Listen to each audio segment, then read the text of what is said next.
So very good morning to all of you. Today we further discuss elaborately what are the assets that comes under the long-term capital assets and short-term capital assets. What are the different types of assets? As we discussed yesterday, in the period of holding of capital assets is more than 36 months. If it is more than 36 months, or 3 years, in more than 3 years. In general, it is called long-term capital assets. Okay, if you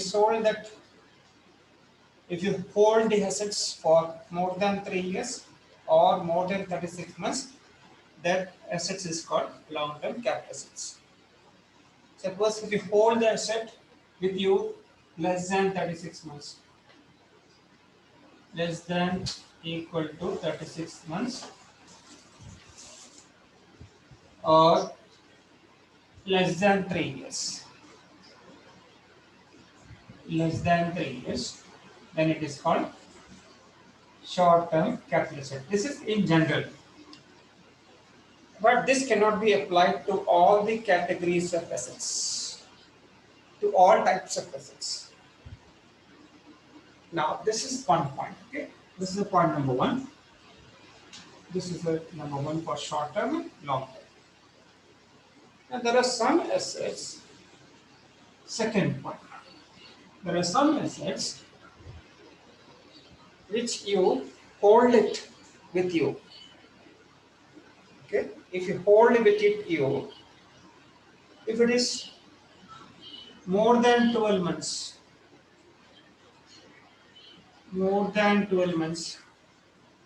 it is called long-term assets. Okay, if you keep those assets with you for more than 12 months or 1 year, for more than 1 year, that asset is called long-term capital assets. Provided if you transfer those assets after 1/7/2014. Now, if transfer means sale. If the sale takes place after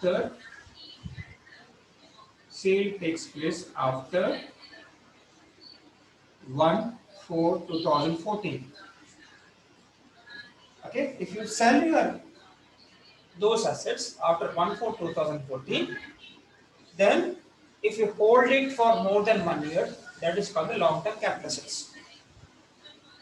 Suppose if the sale takes place before this date, before 1/4/2014, then you have to find out the 36 months period. What are those assets? First assets. This is first one. And the second point, first one. What are those assets? What are those assets where you hold for more than 1 year? Those assets are called long-term capital assets. First asset is equity share or preference share. Equity share or preference share in a listed stock exchange.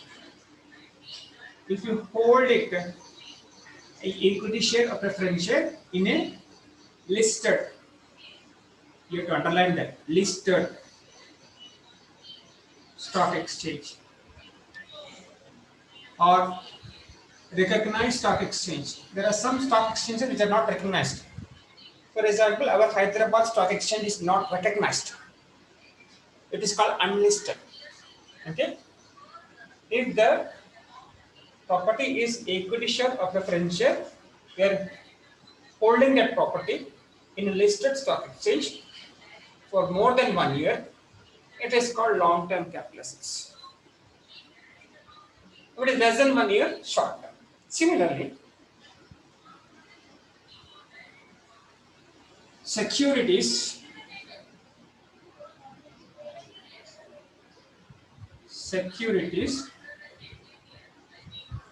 listed in a recognized stock exchange.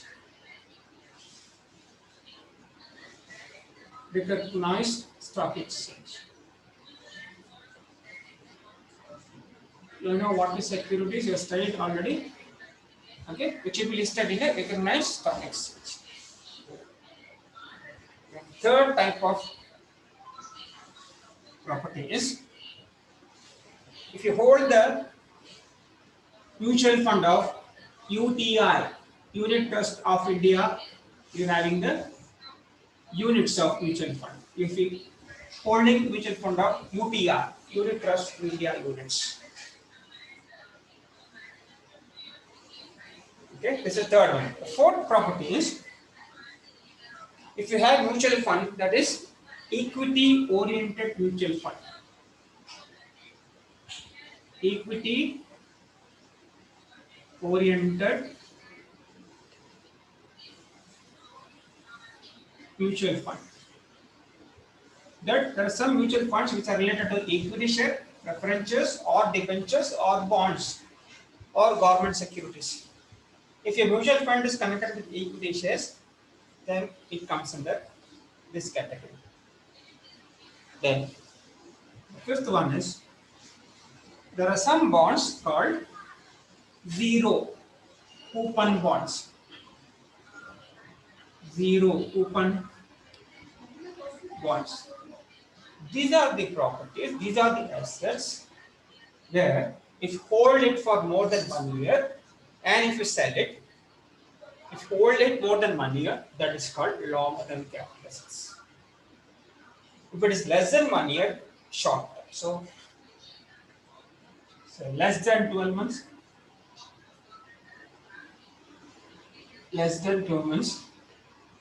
or less than 1 year, short term. Copy and paste. First, second, third, fourth, fifth. Okay. If you hold those properties less than 1 year, that is called the short-term capital assets. But in this case, if it is more than 1, these are it applied only to these type of assets, not to all types. Under more than 1 year category, under the long-term capital asset category. Equity share preferences in a listed stock exchange, securities listed in a stock exchange, Unit Trust of India, and equity oriented mutual fund, and zero coupon bonds. These are the assets. If you hold it more than 1 year, it is called long term. And remember, this should be sale should take place after 1/4/2014. Nothing is mentioned in the problem. You have to assume it as a sale has taken place after 1/4/2014 only. Same you have to copy and paste. Less than 1 year, short-term capital assets. Okay? Less than 1 year, short-term capital assets. So this is very important to calculate any type of capital gain problems. Okay, so this is the very important part. Then same you have to copy and paste. Same you have to copy and paste. Same and same.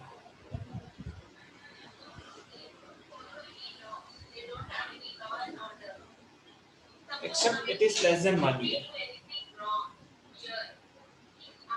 Okay. So this is the thing.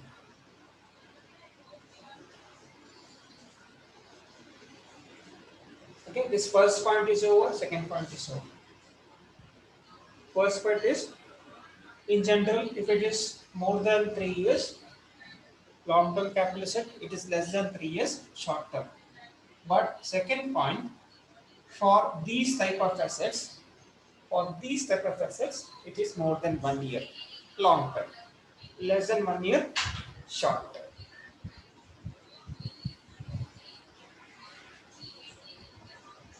Okay, so the second point is over. So I'll remove this.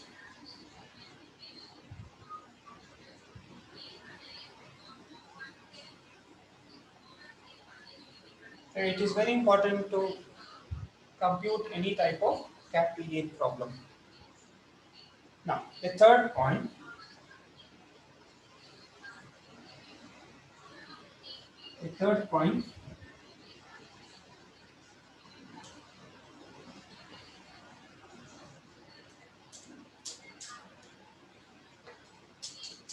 I'll send you the material in the WhatsApp group later on, not now.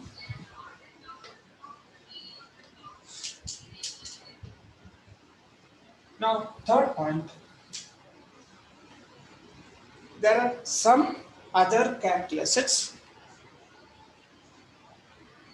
If you hold that asset, if you keep those assets with you for more than 24 months or more than 2 years, if you hold that asset for more than 2 years, that asset is called long-term capital assets. What are those assets? First asset is immovable property.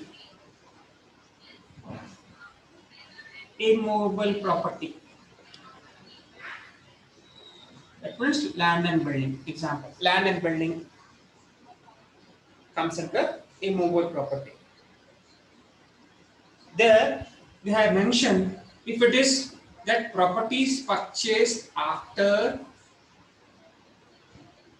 or sold after 1/4, transferred after 1/4/2017. That should be transferred or sold after 1/4/2017. If it is before that, you have to go for 36 months criteria. Okay. So example, in this case, what is immovable property? Land and building. Land and building is the example for immovable property. If you hold the land for more than 2 years, it is called long term. And if less than 24 months, if less than or equal to 24 months, then it is called the short term, or less than 2 years. It is called the short term. Less than or equal to 24 months. It is long term, more than 24 months.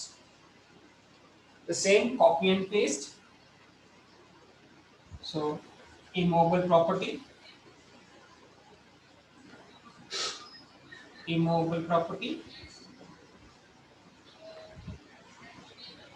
Okay, now one more asset is there. Second type of asset, equity or preference shares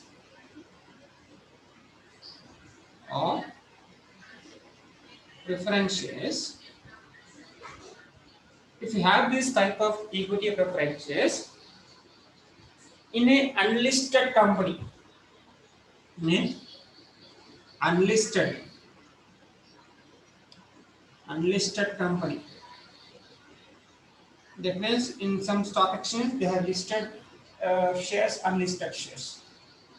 If these two come under more than 24 months criteria. Again, same thing, copy and paste. Same thing. So same thing will be there, copy and paste.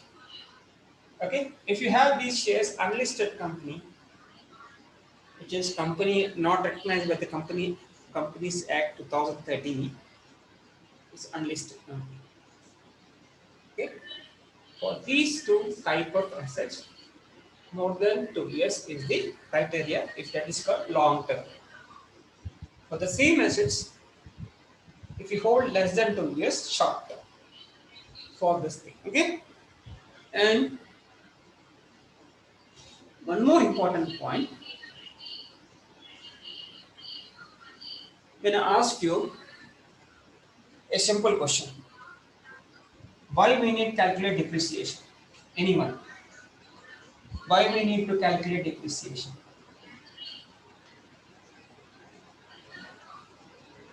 What is the purpose of depreciation? Anyone? What is the purpose of depreciation? Why should we calculate depreciation? Anyone? What is the purpose of depreciation?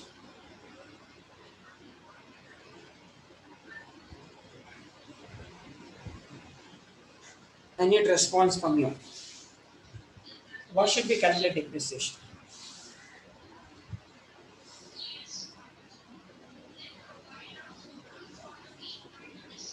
Anyone? I'm waiting for a response. Why should we calculate depreciation on any assets? Why should we calculate depreciation? Anyone? No response?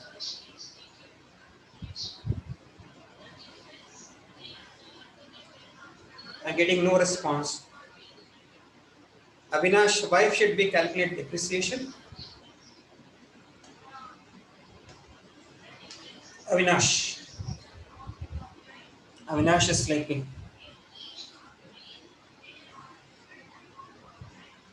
So because the value of the good or the asset like depreciate every year, the money value actually. Have you heard depreciation on land? Have you heard depreciation on land? Do you calculate depreciation Yes, sir. on land? Depreciation on land. You have done so much accounting subjects. Your past, you studying financial accounting 1 and 2. Have you heard? Have you calculated depreciation on land? So land is usually appreciated. No depreciation. So, in other words, if any asset becomes useless after some time period, okay, any asset becomes useless after time period, we have to throw it out. Okay. But to throw the asset, we have to buy a new asset. To buy the new asset, we need money. For that purpose, every year we keep a separate amount from our profit called depreciation.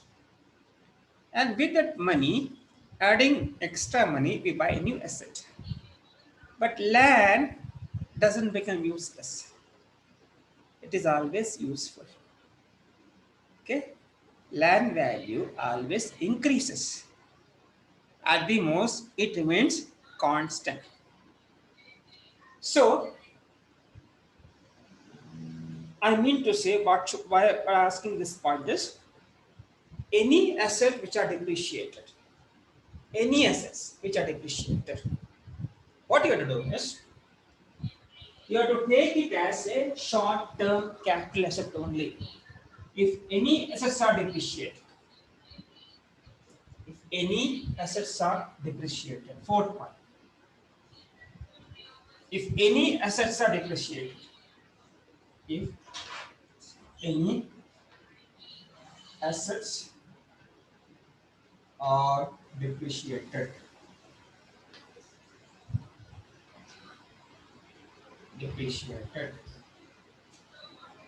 it is called short-term capital asset. It is called short-term capital asset, and do not consider period of holding.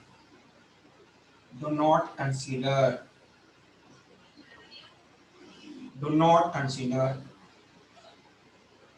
period of holding. Do not consider period of holding. Suppose machine you purchased, used for 5 years. You have purchased machine used for 5 years. You sold it.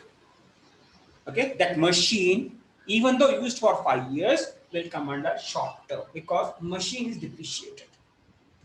Same example, furniture is depreciated. So all depreciable assets, irrespective of number of years, irrespective of period of holding, even if you hold for more than 5 years or 10 years, all those assets will by default come under the short-term capital asset. You should not see the number of years holding. Okay. If you write in the long term, any assets,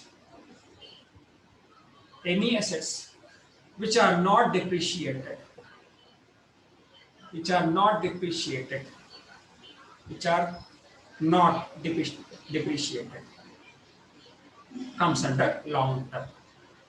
Example, land. Example, land. For this example, machinery, furniture, machinery, furniture. You need to have these things while doing problems, then you don't open your mouth. All this should be, you should know thoroughly. All this you should know while doing problems now. Okay. Similarly,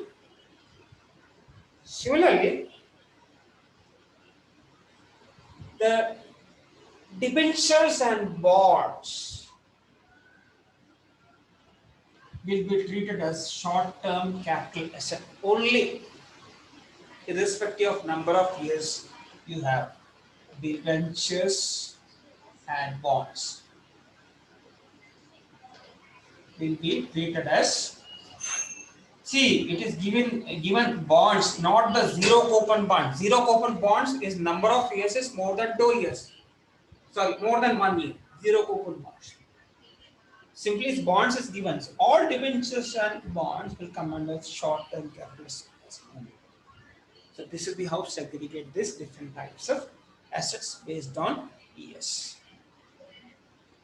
Okay, so this should be very careful. All this you should know first theory part, then only you can do the problems there. Okay, so in short, suppose if it is a land, what is the period of duration? More than 2 years, long term for land. Less than 2 years, short term. Okay, and all assets which are depreciated by default short term only.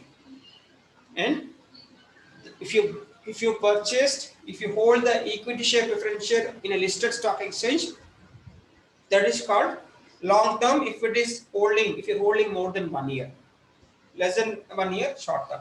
Similarly, equity oriented mutual fund and unit trust of India units and zero coupon bonds, all these are come under long term if you hold more than 1 year.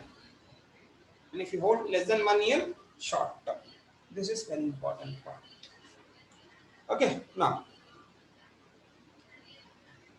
there are some procedures to calculate capital. There are some procedures to calculate capital. Now, if you sell the assets, which comes under long-term capital assets, if you sell it and if you get a profit, yes, I'll just remove this one. If you sell, which assets, those assets which comes under long-term capital assets. If you sell those assets, which comes under long-term capital assets. If you get a profit or gain, that is called, if you get a profit or gain, that is called long-term capital gain. Long-term capital gain. Okay. Suppose sometimes you get a loss. Or you may get long-term capital loss. Okay. Similarly, if you sell the assets which are short term, and if you get a profit or gain, that is called short term capital gain. Okay, short term capital gain. Or sometimes we get loss also, that is called short term capital loss. Okay, so this is the thing you should know, what is long term capital asset, what is short term capital asset, and what is long term capital gain, and what is short term capital gain. Okay, so this is very important. Now, there is a procedure to compute long term capital gain. There are some procedures there. How to compute long term capital gain? This will discuss for 5 minutes and we will leave it. We will wind up it.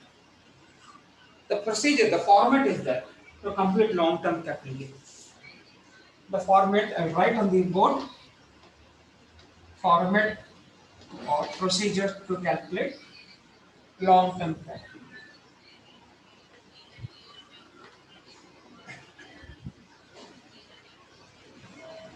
So, procedure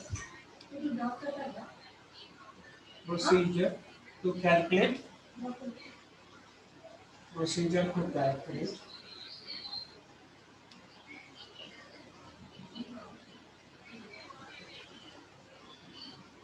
long term capital gain. I am writing short form LTCG. L means long, T means term, C means capital, G means gain. So there is a format for that to calculate long term capital gain. Now first you have to take the sale consideration, sale value of that property. First you have to take the sale consideration. This is the rupees sign. Okay, this is the rupees sign. Then you have to deduct from sale value expenses incurred in transfer. There are some expenses which are incurred to sell the property. Expenses incurred in transfer.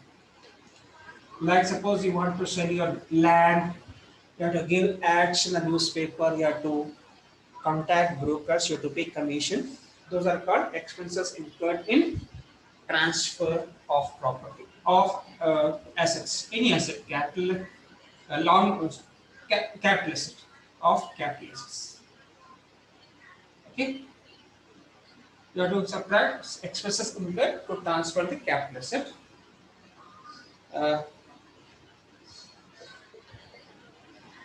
So we'll get some value. Okay, that is called net sales consideration. That is called net sales consideration. Okay, and this sales you can also call gross sales. You can also call this also called the gross sales. Is also called the gross sales consideration. And from the gross sales, if you subtract expenses incurred to transfer capital asset, you will get net sales consideration. Then from net sales consideration, you have to find out, you have to subtract, you have to find out, calculate first and subtract indexed cost of acquisition, means cost of purchase. I'll explain later on what is indexed cost of acquisition or cost of purchase, how to calculate. Let's subtract indexed cost of acquisition. Okay. Then you have to subtract indexed cost of improvement. Indexed cost of improvement. I'll explain you later on.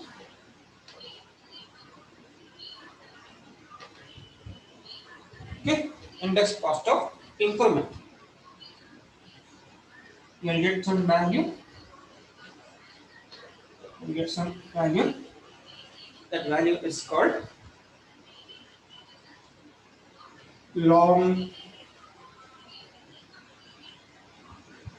term capital gain. Now on this you have to pay tax. On this you have to pay tax on long term capital gain, I think at the rate of 20%. We have calculated static 20%. You have to pay tax fixed rate on long term capital gain. Now the government has given some concession to taxpayers. Suppose you don't want to pay tax. Okay, there is some way out. Whatever the amount you got long term capital gain, you can avail some exemption. You can get some exemption under section 54. We'll discuss later on. There are some exemption given to tax payers to avoid tax on long term capital gain. What you have to do? Okay, exemption section 54. Whatever the net value you get, it is called income from long term capital gain. Income from long term capital gain. This is how to compute long term capital gain, not short term. This is the procedure format how to compute income from long term capital gain. I'll discuss each and every bit, starting from the expenses incurred, how to calculate interest cost of acquisition, how to find out interest cost of improvement, how to, this will take at the end, what are the different exemptions given to the taxpayers to avoid paying tax on long-term capital gain. This is the steps needed to compute income from long-term capital gain. Okay, so this will stop here. So tomorrow we'll continue this. Tomorrow I'll explain each and every part in detail. So this is only the format to calculate LTCG, long-term capital gain. Okay, so we'll stop here. I'll take care of that.